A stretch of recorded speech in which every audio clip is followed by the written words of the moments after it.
Bienvenue si vous nous rejoignez sur la REF TV. Nous sommes de retour pour cette deuxième journée ici sur l'hippodrome de Longchamp, deuxième journée des rencontres des entrepreneurs de France. Vous le savez, le monde est en pleine transformation, le monde du travail également. Et cela signifie que oui, les métiers vont changer demain, mais que notre rapport au travail, à l'entreprise est aussi appelé à évoluer dans ce monde en constante mutation. Des acteurs voient se dessiner ces grandes modifications. Ce sont évidemment ceux de la protection sociale. Bonsoir Anne-Sophie Godon. Bonsoir. Merci d'être avec nous. Vous êtes directrice des services chez Malakoff Humanis. Malakoff Humanis, c'est 10 millions de personnes protégées, plus de 370 000 entreprises clientes. Vous détenez aujourd'hui 15% de part du marché de l'assurance collective.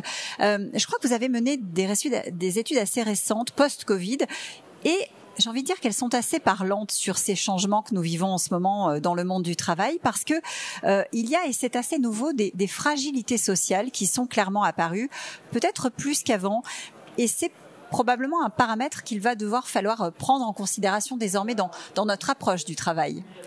Alors c'est vrai, les fragilités sociales sont en augmentation. Elles concernent aujourd'hui près de 6 salariés sur 10. Alors derrière les fragilités sociales se cachent à la fois les problèmes de pouvoir d'achat, dont on parle beaucoup depuis quelques semaines, des problèmes de logement, mais aussi finalement tous les problèmes familiaux, les salariés aidants qui sont aujourd'hui près de 20%, les parents qui élèvent seuls leur enfant. Donc ces fragilités sociales, elles sont de plus en plus importantes, et finalement on demande aussi à l'entreprise quelque part de les prendre en charge un peu plus, à la fois parce que il y a des besoins croissants que le système public ne peut pas forcément finalement remplir, mais c'est aussi parce que c'est une attente des salariés vis-à-vis de leur entreprise.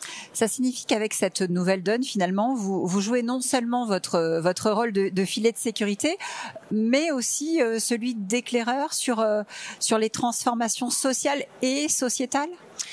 Alors effectivement, depuis plusieurs années, on mène plusieurs études tous les ans qui visent à essayer de repérer finalement ce qui se passe déjà dans les entreprises. Ce qui se passe et ce qui va se passer aussi. Et puis aussi ce qui va se passer dans les entreprises, parce que ça nous permet d'engager le dialogue avec nos clients, ça nous permet aussi de construire des nouvelles solutions, de mener des expérimentations et de jouer un rôle de proximité aux côtés des branches, aux côtés des entreprises, aux côtés des salariés, pour les accompagner face aux aléas de la vie.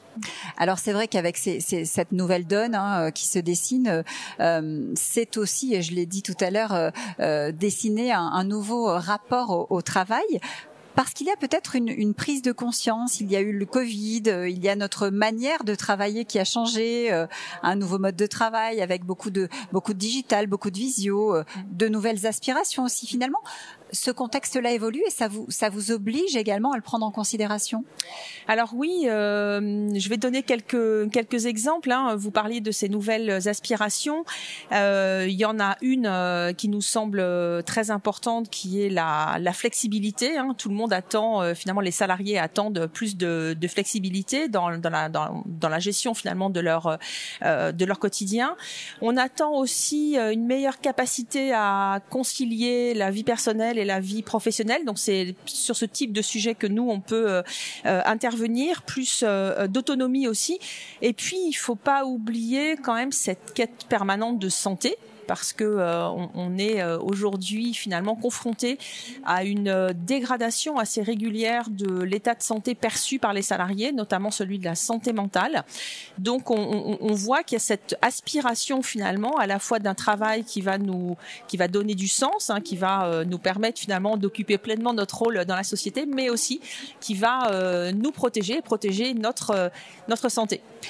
Ça signifie, si je vous suis bien, Anne-Sophie Godon, qu'on est en train de repenser finalement le contrat social. Il faut le rebâtir aujourd'hui, repartir d'où et pour le bâtir comment ? Alors, je crois qu'effectivement, aujourd'hui, on a besoin peut-être de remettre un peu plus d'équilibre, hein, parce qu'on a accordé beaucoup d'importance aux aspirations des salariés. Donc, surtout dans un marché de l'emploi qui est extrêmement tendu, qui est devenu rapidement finalement tendu, et donc des entreprises qui ont des difficultés aujourd'hui à recruter, des difficultés à fidéliser. Donc, finalement, on a beaucoup écouté les aspirations des salariés, mais de l'autre côté, les entreprises, elles sont confrontées à plus d'absentéisme, hein. On a un salarié sur 2 qui s'est vu prescrire un arrêt maladie, donc c'est extrêmement important.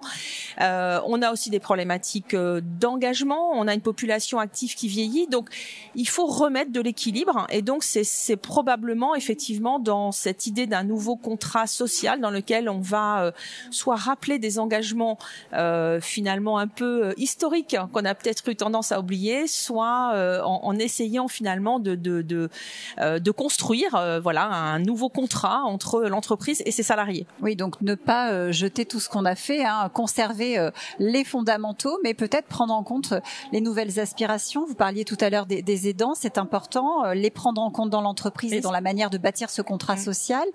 Les familles monoparentales, le rôle des pères aussi, hein, qui a beaucoup évolué.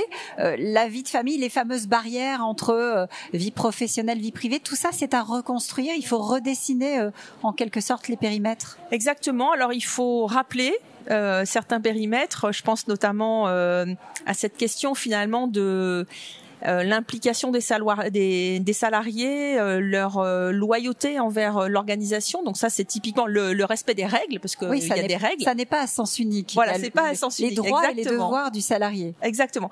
Et puis il y a des choses nouvelles, hein. Donc vous avez cité tout ce qui tourne autour de la conciliation vie pro, vie perso. Il y a tout ce qui tourne autour de l'équité de traitement, le partage de la valeur, sur lequel aujourd'hui il y a probablement besoin effectivement, et d'ailleurs ça a fait l'objet de pas mal de discussions ici à la REF. Et puis il y a ce sujet assez central quand même des compétences, hein, de finalement la formation, qui est un sujet qui n'est pas que celui de l'employeur, mais qui est aussi finalement celui du salarié, qui doit peut-être s'impliquer un peu différemment dans ces sujets. Oui, c'est aussi votre rôle d'aider l'entreprise à faire comprendre aux salariés que cette montée en compétences, cette nécessaire formation, c'est aussi utile finalement. C'est écrit dans ce fameux contrat social qu'on redessine. Il faut le rappeler régulièrement aux salariés que l'entreprise est là aussi pour l'aider à évoluer. Ouais.